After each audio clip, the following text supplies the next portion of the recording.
But once you saved my money. Second time நீ என் மான மரியாதை காப்பாத்திருக்க.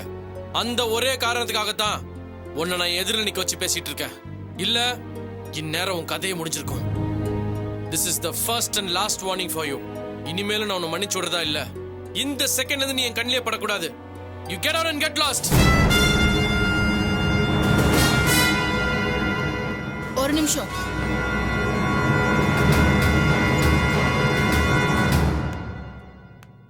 ஃப்ரெண்ட்ஷிப்க்கு தான் நீ துரோகம் பண்ணிட்ட, சின்சியரா இல்ல. அட்லீஸ்ட் நீ காதலிச்சு ஒரு பொண்ணு வயித்துல புள்ளைய கொடுத்தியே, அவகிட்டயாவது உண்மையாரு.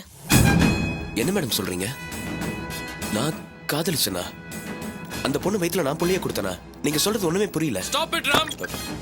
Don't try to seat me, okay? உன்னை பத்தி இன்னும் எல்லா விஷயமும் எனக்கு தெரியும். என்கிட்ட நடிக்கிறியா?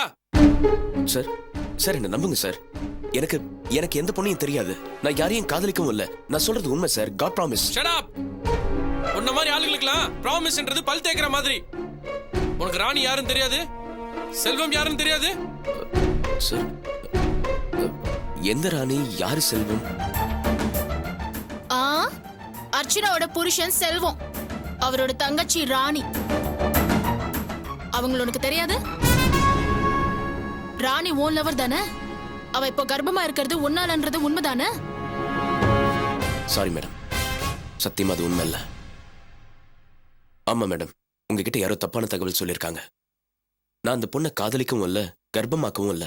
என்ன நம்புங்க. போதும் ராம், தகவல் சொன்னது வேற யாரும் இல்ல. எந்த மனோகர் கிட்ட போய் நீங்க எல்லா உண்மையும் சொன்னீங்களோ அதே மனோகர் தான் நடந்த விஷயத்தையெல்லாம் என்கிட்டயும் சொன்னாரு. ஓ, மனோகர் யாருன்னு உங்களுக்கு தெரியாதா? நான் சொல்றேன். ராணிய கல்யாணம் பண்ணிக்க இருந்த மாப்பிள்ள. இதை நீ எதிர்பார்த்திருக்க மாட்டல்ல? அந்த மனோகர் என்னோட கிளாஸ்மேட்டுங்கிறதையும் நீ எதிர்பார்த்திருக்க மாட்ட.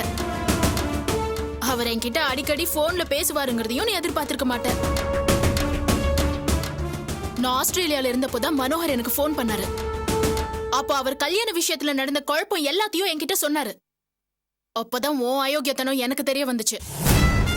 God is great Ram. அதான் மனோகர் மூலமா உன்னோட சுயரூபத்தை காட்டி கொடுத்துட்டாரு. எனக்கு தெரிஞ்ச இன்ஃபர்மேஷனை நான் செரி கிட்ட உடனே சொல்லிட்டேன். அவரோட கோவத்துக்கு காரணம் இதுதான். புரியுதா?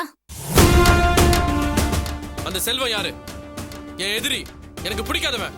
அன்னைக்கு கல்யாண மண்டபத்துல அவன் ஒன்னு அடிச்சாடுற ஒரே காரணத்துக்காக தான் நான் அவனை திருப்பி அடிச்சு கேவலம் ஒரு பொம்பளை கையில அடி வாங்கினேன். இதெல்லாம் எதுக்கு? Because of friendship man.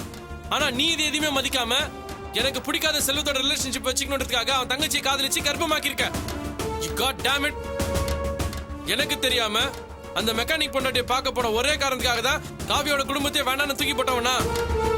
இது எல்லாமே தெரிஞ்சிருந்தோம் உனக்கு எவ்வளவு தைரியம் இருந்தா இந்த மாதிரி ஒரு காரியத்தை பண்ணிருப்ப. உங்க கோவத்துக்கு காரணம் இதானே சார்? சார் உங்களுக்கு பிடிக்காத எதையுமே நான் செய்யல சார். என்ன நம்புங்க சார். அப்போ மனோகரை பார்த்து பேசினதெல்லாம் பொய்யா? மேடம், மனோகரை நான் பார்த்து பேசினதெல்லாம் உண்மைதான். ஆனா அதுக்கு காரணம் வேற. கையும் களவுமா மாட்டினதும் கதையை மாத்தி சொல்றியா? அதெல்லாம் உண்மை இல்ல மேடம். நான் சொல்றதை தயவு செஞ்சு நம்புங்க.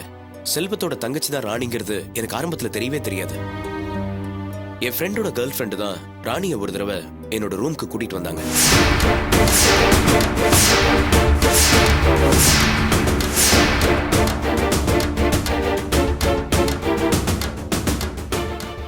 இதான் சார் நடந்தது.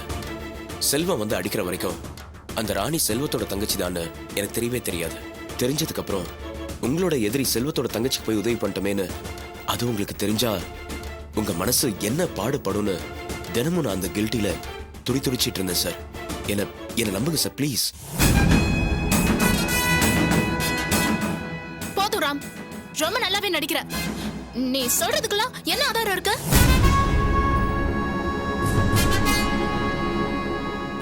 ஆதாரம் செல்வம் தான் ஆதாரம். சார் என்ன தப்பா எடுத்துக்காதீங்க. ஆரம்பத்துல இருந்தே செல்வத்துக்கு என்ன பிடிக்காது. என்ன ஜெயிலுக்கு அனுப்பிச்சதே அந்த செல்வம் தான். அவன் தங்கச்சி வாழ்க்கையில நான் குறுக்கிட்டேன்னு தெரிஞ்சா அந்த செல்வம் என்ன சும்மா விடுவானா சார்?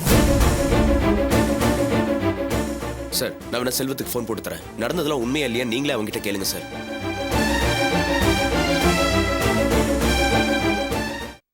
செல்வம். செல்வம் தான் பேசுறேன். நீங்க யாரு? ஒரு நிமிஷம் சார். இந்தாங்க, நீங்களே செல்வத்திட்ட பேசுங்க. அப்பதான் உண்மை என்னன்னு உங்களுக்கு தெரியும். பேசுங்க. No, I don't want to speak to him.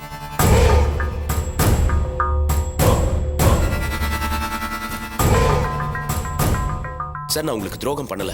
அதை ப்ரூவ் பண்றதுக்கு ஒரே வாய்ப்பு இதுதான். என்ன நம்புங்க. Okay, I'll believe you. நம்புறேன். Come on, Cherry. இவன் ஒரு fraud. இவன் போடுற டிராமாவை எல்லாம் நீங்க நம்பாதீங்க. No, காவியா. என்னதான் எனக்கு அந்த செல்வத்தை பிடிக்கலனாலும் down the line, I think he's a nice guy. ரொம்ப நேர்மையானவன் தான். அவங்கிட்டே ஒரு தைரியமா ஃபோன் பண்ணி கொடுக்குறாருன்னா I think he should be right. Kavya சொன்ன தகவலும் நீங்க கிட்ட சொன்ன தகவலும் ரெண்டும் உண்மைதான். நான் தான் ராம் உங்களை தப்பா புரிஞ்சுக்கிட்டேன். நல்ல வேலை ஒரு நிரபராதியை தண்டிக்க இருந்தேன். I'm sorry Ram. என்ன சார் என்கிட்ட போய் சாரி கேட்டுக்கிட்டு? அதெல்லாம் இல்லை ராம், நான் உங்களை தப்பா புரிஞ்சுக்கிட்டேன், அதான் சாரி கேட்டேன். Anyways let's forget everything. Past is past. And one more good news. இனிமே காவியா சாஃப்ட்வேர் கம்பெனிக்கு போக மாட்டாங்க. She's going to be the joint managing director of this company. Madam congratulations. இனிமே இந்த கம்பெனிக்கு I'll be the MD, she'll be the joint managing director. And அடுத்த post நீங்க தான் Ram. Thank you sir. Thank you. And இந்த கம்பெனி பத்தி எல்லா விஷயத்தையும் நீங்க தான் உங்ககிட்ட எக்ஸ்பிளைன் பண்ணணும். Okay? Sure sir. And I got an important meeting to attend. I got to go and I'll see you guys soon. Okay? Bye Kavya. Bye. See you Ram. See you sir. Take care. Yeah.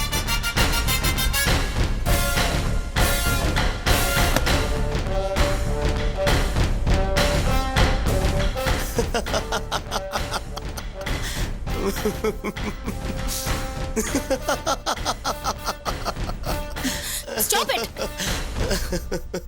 என்ன ஜெயிச்சிட்டோங்கிற மெதப்புல சிரிக்கிறியா? கொஞ்ச நேரத்துக்கு முன்னாடி உன் முகத்துல ஒரு கலவரம் தெரிஞ்சுச்சே, மறந்துட்டியா? காவியா உன்கிட்ட எனக்கு பிடிச்சது இந்த ஆட்டிடியூட் தான்.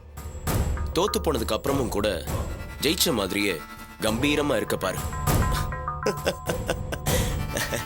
I like it Kavya, I like it.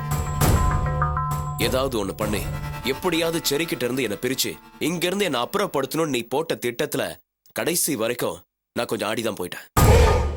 ஆனா நான் வெளியே போற அந்த நேரத்துல உன் வாயாலேயே என்ன காப்பாத்த வேண்டியதாய் போச்சு பாத்தியா? நான் என் வாயை வச்சுக்கிட்டு பேசாம இருந்திருக்கணும். எல்லாம் என் துரதிர்ஷ்டம். அதுதான் எனக்கு அதிர்ஷ்டம். ஏய், ரொம்ப புத்திசாலித்தனமா பேசுறோம்னு நினைச்சிட்டு இருக்காத. நீ விட்ட சவாலை பத்தி நான் செரி கிட்ட சொல்லிட்டேன்னு நினைச்சுதானே நடுநடுங்கிட்டு இருந்தேன். இதே மாதிரி ஒரு சிச்சுவேஷனை உருவாக்கி உன்னை இந்த இடத்தை விட்டு அனுப்புறேனா இல்லையான்னு பாரு.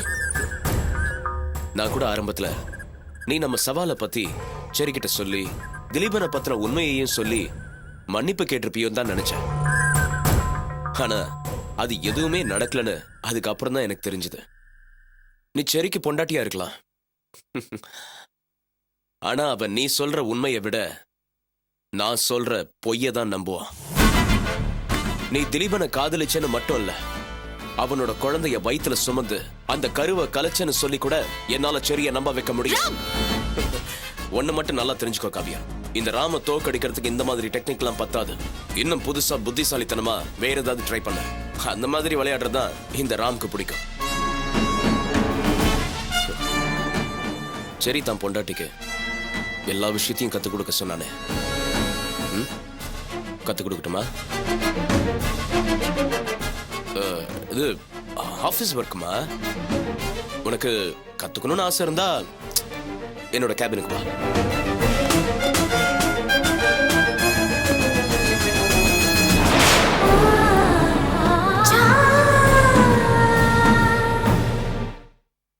என்னங்க, எங்க போய் தொலைஞ்சீங்க? போன் பண்ணாலும் எடுக்கல. எங்க போனீங்க? என்ன ஆச்சு? ஏன்டி வந்தது வராதமா அப்படி கத்துற? பின்ன என்னங்க, நானும் சாயந்தரத்துல இருந்து உங்க போனுக்கு ட்ரை பண்ணிக்கிட்டே இருக்க. சுவிட்ச் ஆஃப்னு வந்துகிட்டு இருக்கு. போன்ல சார்ஜ் இல்லடி. என்ன விஷயம் சொல்லு. என்னது சார்ஜ் இல்லையா? வீட்ல என்ன நடந்ததுன்னு தெரியுமா? பெரிய ரகளையே நடந்துருச்சு. ரகளையா? என்ன சொல்ற? உங்க சொந்தக்காரன் ஒருத்தர் இருக்கானே. யாரு? பெங்களூர்ல இருக்கானே பிசினஸ்மேன் துரப்பாண்டி. அவன் வீட்டுக்கு வந்திருந்தான். துரப்பாண்டி இங்க வந்திருந்தாரா? ஏதோ உங்க சொந்தக்காரனாச்சே, வீடு தேடி வந்துட்டானேன்னு உபசரிச்சு காஃபி போட்டு கொடுத்தா அந்த படுபாவி என்ன கேட்டான் தெரியுமா? என்ன கேட்டாரு? என்னமோ உங்க பொண்ணுக்கு கூடிய சீக்கிரம் டைவர்ஸ் பண்ண போறீங்களாமே, விவாகரத்து ஆனதும் என் பையனுக்கு உங்க பொண்ணை கட்டி கொடுப்பீங்களான்னு கேட்டான். அவன் பையன் இன்னும் நம்ம ரேவதி ஞாபகமாவே இருக்கானாம். ரேவதி நடிச்ச விளம்பர படத்தை பார்த்துட்டு கட்னா ரேவதியை தான் கட்டிக்குவேன், இல்லைன்னா கல்யாணமே வேண்டாம்னு சொல்றானா. அதான் உங்களை பார்த்து பேசிட்டு போலான்னு வந்தேன்னு சொன்னான். பதிலுக்கு நீ என்ன சொன்ன? தொடப்ப கட்டிய கையில எடுத்துக்கிட்டேன்ல. மரியாதையா வெளியில போயிடு, இல்லைன்னா இதாலியா அடிச்சு துரத்திடுவேன். என் பொண்ணு அவங்க வீட்டுல அவ புருஷனோட சந்தோஷமா வாழ்ந்துகிட்டு இருக்கா. அவ புருஷனை டைவர்ஸ் பண்ண போறான்னு சொல்லி இனிமே பொண்ணு கேட்டு இந்த வீட்டு வாசப்படியை மிதிச்ச அவ்வளவுதான் சொல்லிட்டல. அவன் துண்ட காணும் துணிய காணும் ஓடிட்டான். புருஷன் கூட சந்தோஷமா வாழ்ந்துட்டு இருக்கிற பொண்ணை பார்த்து அவளுக்கு டைவர்ஸ் ஆக போகுதாமேன்னு என்கிட்டயே கேக்குறான். எப்படி வந்தது அவனுக்கு இந்த தைரியம்? அதுவும் பொண்ண விளம்பர படத்துல பார்த்தானா, அதனால கட்னா அந்த பொண்ணு தான் கட்டுவேன்னு பையன் ஒத்த கால நிக்கிறானா. என்கிட்டயே வந்து சொல்றாங்க.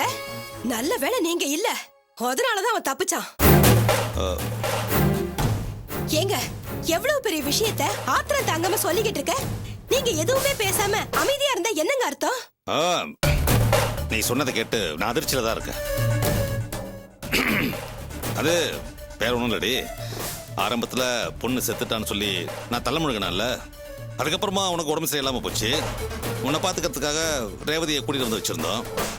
அதை பார்த்த அக்கம் பக்கம் உள்ளவங்கலாம் பொண்ணு புருஷனை விட்டு பிரிஞ்சு நம்ம வீட்டுக்கே வந்துட்டான்னு சொல்லி பேசியிருப்பாங்கன்னு நினைக்கிறேன். அதை அரசல் புரசலா கேள்விப்பட்டா அவரும் பொண்ணு கிட்ட வந்திருப்பாருன்னு நினைக்கிறேன். அதான் நீ அவரை விரட்டி அடிச்சிட்டில்ல, அப்படியே டென்ஷன் ஆயிட்டு இருக்க. விடு விடு. இதுக்கெல்லாம் காரணம் நீங்க தாங்க. என்னடி சொல்ற? பின்ன என்னங்க, பொண்ண மன்னிச்சு ஏத்துக்கிட்டீங்கல்ல, அதே மாதிரி அவ புருஷனையும் மன்னிச்சு ஏத்துக்கிட்டு அவங்க ரெண்டு பேரையும் நம்ம வீட்டு விருந்து விசேஷத்துக்கு கூப்பிட்டிருந்தா இந்த மாதிரி அவ பேச்செல்லாம் வந்திருக்குமா? இந்த மாதிரி கண்டவெல்லாம் வீட்டு படியேறி வந்து வாய்க்கு வந்தபடி எல்லாம் பேசி பொண்ணு கேட்பாங்களா? அரஜன பல்லெல்லாம் கொட்டிடு.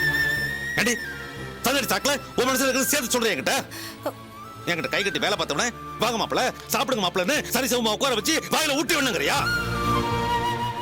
அது மட்டும் நடக்காது. நல்லதோ கெட்டதோ நம்ம பொண்ணு அவனோட தானங்க வாழ்ந்துகிட்டு இருக்கா. அவனும் நம்ம பொண்ணு நல்லபடியா தானே வச்சுக்கிட்டு இருக்கா. அப்புறம் எதுக்குங்க இந்த வீரப்பு? 1000 இருந்தாலும் வாசுதானங்க இந்த வீட்டு மாப்பிள, அது இல்லன்னு ஆயிடுமா? ஏய், ஓ உசுரை காப்பாத்துறங்கிறதுக்காக, அதுவும் ஏறத்தங்கிற காரணத்தினாலதான் ரேவதி என் மகளா ஏத்துக்கிட்டேன். ஆனா அந்த பயல ஒரு நாளை என் மாப்பிளைய ஏத்துக்க முடியாது. புரியுதா? போ. பொண்ணையும் முதல்ல இப்படிதானங்க சொன்னீங்க, அப்புறம் மன்னிச்சு ஏத்துக்கலையா? அது மாதிரி அவ புருஷனையும் நீங்க மன்னிச்சு ஏத்துக்குவீங்கன்னு எனக்கு நம்பிக்கை இருக்குங்க. ஏய், ஏண்டி மனுஷன் உயிரை வாங்குற? ராத்திரி நேரத்துல கொஞ்சம் நிம்மதியா தூங்க விடு. போய் தொலை.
தீனா, தீனா,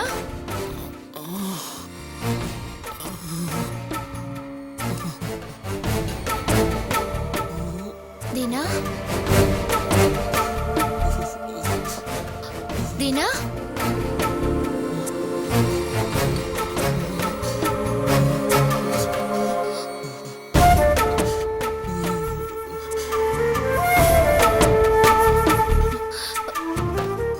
தீனா, என்னாச்சு? அது இருக்கட்டும், நீங்க படுத்துக்கங்க. ஏன் தீனா, என்ன இது இப்படி கொதிக்குது? நீங்க டாக்டர்கிட்ட போனீங்களா இல்லையா? டாக்டர் கிட்ட போனேன். டாக்டர் இன்ஜெக்ஷன்லாம் போட்டாரு, மருந்தெல்லாம் எழுதி கொடுத்துருக்காரு. என்ன இது? எந்த மாத்திரையும் போடாம இருக்கீங்க? மாத்திரை போடலன்னா ஜுரம் எப்படி குறையும்? மாத்திரை எப்படி சாப்பிடுறது? வெந்நீர் வேணும். எனக்கு தான் வெந்நீர் வச்சு கொடுக்க கூட யாரும் இல்லையே. டாக்டர் கஞ்சி சாப்பிட சொன்னாரு.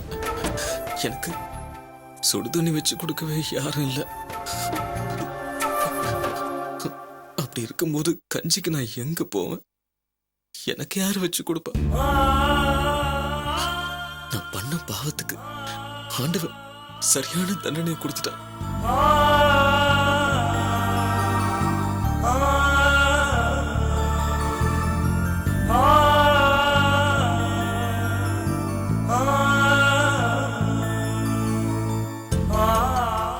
என்ன தினா இது? நான் ஒருத்தர் இருக்கும்போது உங்களுக்கு எப்படி ஒரு எண்ணம் வரலாமா? ப்ளீஸ், இனிமே லோன்லியா இருக்கிற மாதிரி நீங்க ஃபீல் பண்ணாதீங்க தினா. ஆமா, எனக்கு உடம்பு சரியில்லைங்கிற விஷயம் உங்களுக்கு எப்படி தெரியும்? உங்க பக்கத்து வீட்ல இருக்கிறவங்க தான் அன்னைக்கு ஃபோன் பண்ணி இந்த விஷயத்த சொன்னாங்க.